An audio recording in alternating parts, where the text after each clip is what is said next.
Reflexão sobre o livro de Josué.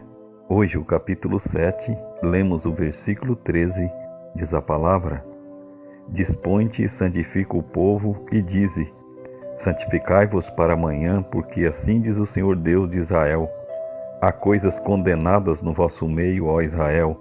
Aos vossos inimigos não podereis resistir, enquanto não eliminardes do vosso meio as coisas condenadas.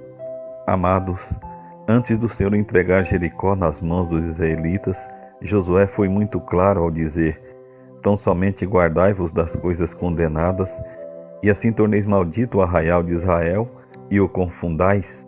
Josué 6, versículo 18. Ou seja, o povo não poderia levar para si os despojos daquela cidade, além do que o Senhor ordenara para o seu tesouro, provavelmente pela idolatria e licenciosidade que ali existia. Porém, Acã, da tribo de Judá, tomou das coisas condenadas, e a ira do Senhor se acendeu contra os filhos de Israel. Confesso que ao ler o capítulo de hoje, fiquei muito triste pela situação. É difícil de aceitar que por causa do pecado de uma pessoa, todo o povo fosse prejudicado e toda uma família perecesse. São chocantes os versos que descrevem a condenação de Acã e de sua família. Mas não foi assim que o pecado entrou no mundo? Porque, como pela desobediência de um só homem, muitos se tornam pecadores? Romanos 5, versículo 19.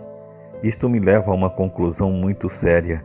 As minhas escolhas têm consequências que não se restringem apenas a mim.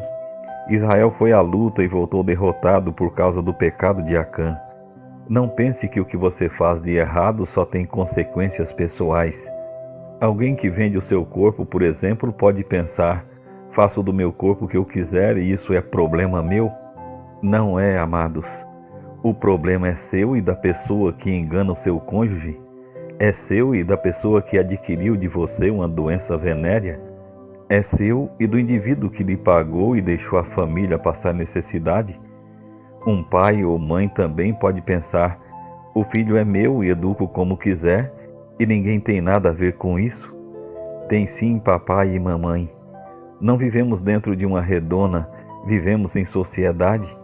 E nossas palavras e nossas ações influenciam e muito nossa família e todo o meio em que vivemos. Querer se eximir da responsabilidade foi o que fez Acã, a ponto de permitir que Deus mandasse convocar tribo por tribo, família por família e homem por homem, até finalmente chegar ao culpado. Se o Senhor simplesmente o tivesse castigado sem que Acã confessasse, ou sem as provas de sua desobediência, colocaria em dúvida o seu julgamento justo. O mais triste de tudo é que Acã envolveu sua família naquela trama, trazendo ruína a toda a sua casa. Meus amados, precisamos atender à advertência do apóstolo Paulo em 2 Coríntios 13, versículo 5. Examinai-vos a vós mesmos se realmente estáis na fé, provai-vos a vós mesmos. Deus ordenou mais uma vez que seus filhos se santificassem. No versículo 13 ele disse: Santificai-vos para amanhã. Deus dera a Acã um dia de prazo para se arrepender e confessar o seu pecado, mas ele não fez. Permitiu que a desconfiança tomasse conta de todo o povo e não temeu a Deus que tudo vê. Deus é misericórdia. Ele nos oferece oportunidades de arrependimento e confissão. E Ele nos apela hoje: E não vos conformeis com este século, mas transformai-vos pela renovação da vossa mente, para que experimenteis qual seja a boa, agradável e perfeita vontade de Deus. Romanos 12, versículo 2. O Senhor nos diz, como disse a Josué: Levanta-te, porque está prostrado assim sobre o rosto? Israel havia pecado e violado a aliança do Senhor. Não adianta chorar e se lamentar quando você sabe que é preciso fazer e não faz. Portanto, queridos, tome agora a firme decisão que tomou Josué: eu e minha casa serviremos ao Senhor. Porque por um só homem entrou o pecado no mundo, mas graças a Deus por nosso Senhor Jesus Cristo, porque por causa da sua obediência, muitos se tornarão justos. Romanos 5, versículo 19. E em 1 Coríntios 10, versículo 12, diz a palavra: Aquele, pois, que pensa estar em pé, veja que não caia, pois a sua queda pode significar a queda da sua família. Vamos orar? Senhor, nosso amado Deus e Pai Celestial, sabemos que o Teu julgamento é justo. Tu sabes tudo sobre nós, ó Pai. Até mesmo aquilo que fazemos está oculto aos olhos humanos.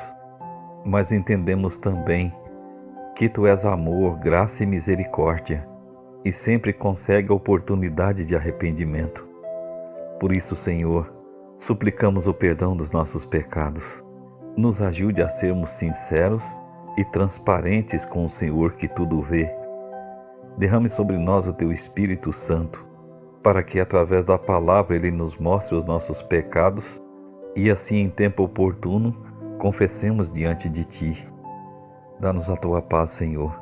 Transforme a nossa vida para cumprirmos o Teu querer. Nos entregamos a Ti, agradecidos, no nome de Jesus. Amém.